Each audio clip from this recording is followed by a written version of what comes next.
Hello you lovely people, this is me Chef Varun Inamdar and welcome to Get Curried. Well, today's recipe is a quick, simple and easy protein-rich recipe. It's actually a recipe of a stew, a bean stew, and the beans that I'm using in this recipe are your classic kidney beans, also known as rajma. But the recipe uses fresh kidney beans. Let's begin.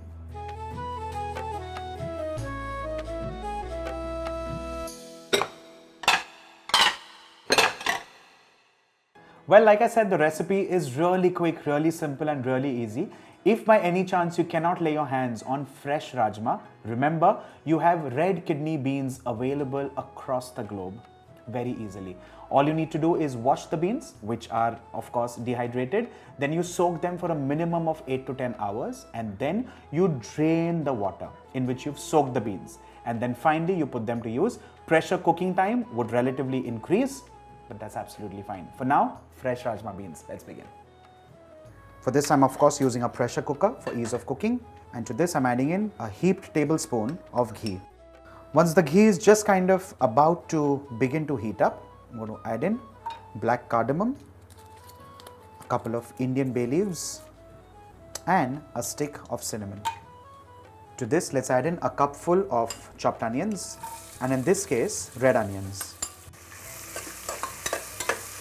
Let's saute this well and allow this to cook till it just kind of begins to turn golden brown in color. Well, there's also rajma variety which is available in Jammu, which is also kind of called the Kashmiri rajma, which is really tiny. It's wonderful. Now, there are no favorites here or there are no best rajmas really in this whole listing. It all depends on your personal preferences. You may like something from Bhadarwa, you may like something from Kinnaur, you may like the Chota Bangal. The choice is completely yours. What's popularly available is actually the red rajma or the kidney beans, which is also known as the lal rajma. And this is the rajma which is globally available. You also get this canned. If you are really running out on time, you can also use the canned variety, by the way. Now, I don't know if you've noticed and realized, but if you omit the ghee in this recipe, this also turns into a wonderful vegan, vegetarian protein recipe. Try that out. Well, time to add in paste of ginger, garlic and green chilies. And along with this, a couple of slit green chilies, which are the fresh varieties. Once the raw smell of the ginger garlic goes away, time to add in tomato puree. Fresh or canned, that's a personal choice. Whack the flame on a complete high and allow the tomato puree to now cook. Time to add in, while this is still cooking, some turmeric powder, red chili powder, a combination of spice and color of course, a touch of garam masala, some kasuri methi. Finally, a combination of cumin seeds and coriander seeds crushed roughly. Let's give this a stir and also add in some salt.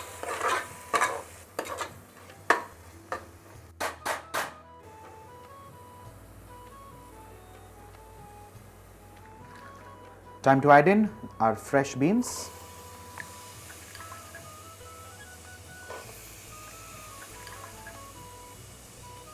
Let's add in some freshly cut coriander leaves.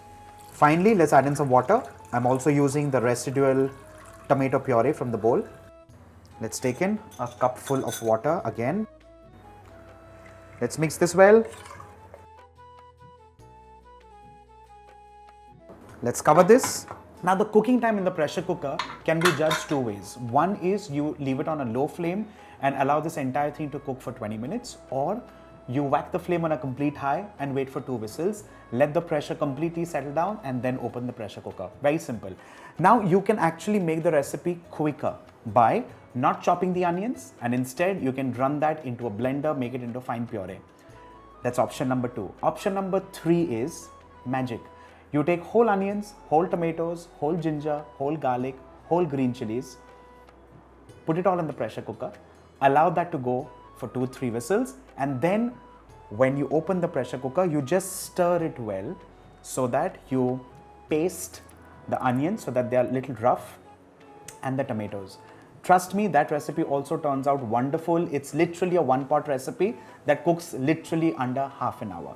Try all these options and let me know what works best for you.